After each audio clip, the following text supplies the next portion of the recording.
मित्रों,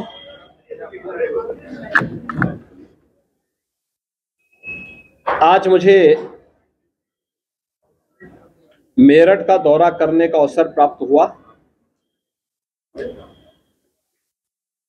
मेरठ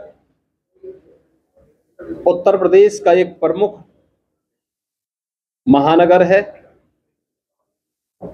और आदरणीय प्रधानमंत्री जी के मार्गदर्शन में, उनके यशस्वी लीडरशिप में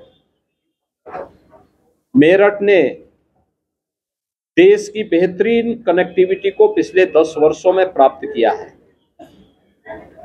देश की पहली रैपिड रेल दिल्ली मेरठ के बीच प्रारंभ हो चुकी है। 12 लेन का एक्सप्रेसवे की बेहतरीन कनेक्टिविटी मेरठ के लिए पहले ही प्रारंभ हो चुकी है। मेरठ से लखनऊ और प्रयागराज के लिए गंगा एक्सप्रेसवे का निर्माण अंतिम चरणों में चल रहा है और इस बार बजट में हम लोगों ने मेरठ से हरिद्वार के बीच गंगा एक्सप्रेसवे को एक्सटेंड करने का भी निर्णय लिया है। प्रदेश का पहला स्पोर्ट्स यूनिवर्सिटी हॉकी के जादूगर मेजर ध्यानचंद जी के नाम पर इसी मेरठ में बन रहा है। आज प्रातःकालीन सत्र में मैंने वहां का निरीक्षण भी किया।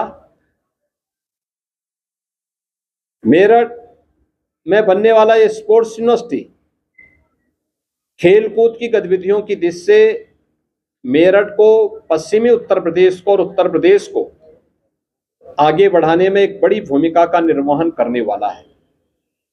और इस दृष्टि से हम लोगों ने आज वहां पर विश्वविद्यालय के साथ जो बैठक की है, इसके बारे में मैंने उनसे कहा कि सत्र में यही वर्ष इस एक नए सत्र को प्रारंभ करने का स्पोर्ट्स यूनिवर्सिटी का होना चाहिए और इस कार्यक्रम को हम लोग इस सत्र में प्रारंभ कर सके। प्रारंभिक सत्र यहाँ पर हम लोग सरदार वल्लभ भाई पटेल के इसमें स्पोर्ट्स यूनिवर्सिटी का प्रारंभ करेंगे और नवंबर 25 तक उस यूनिवर्सिटी के कैंपस के बनने की संभावना है, तो उस पूरे कैंपस पर उसे शिफ्ट किया जाएगा।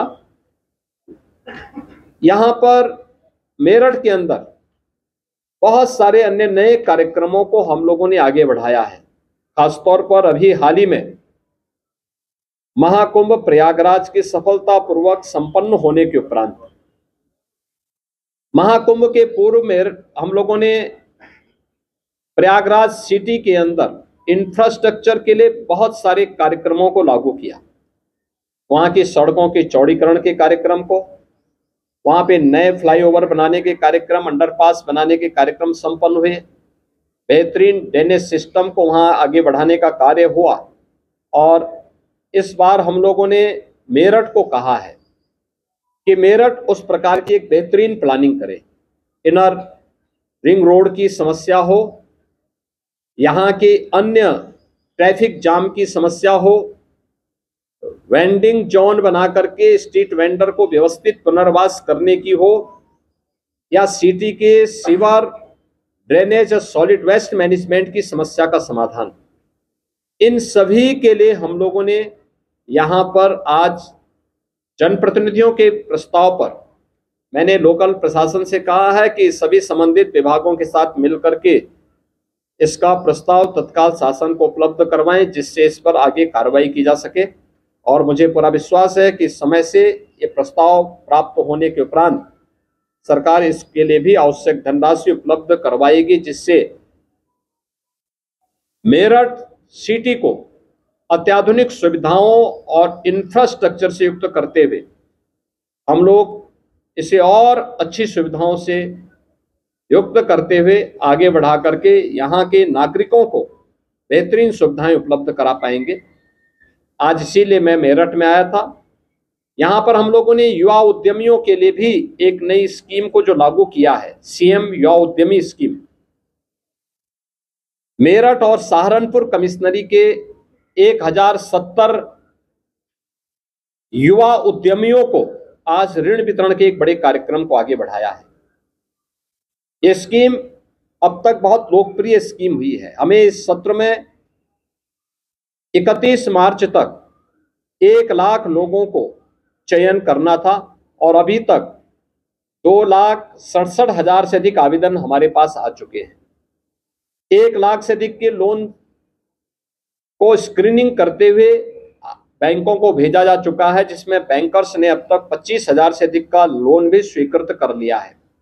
इसमें सरकार मार्जिन मनी भी दे रही है और इंटरेस्ट फ्री लोन उन्हें उपलब्ध कराने के लिए सरकार आगे बढ़ा रही है, जिससे नए उद्यमी नए रोजगार के और नौकरियों के सृजन की दिशा में आगे बढ़ सकें।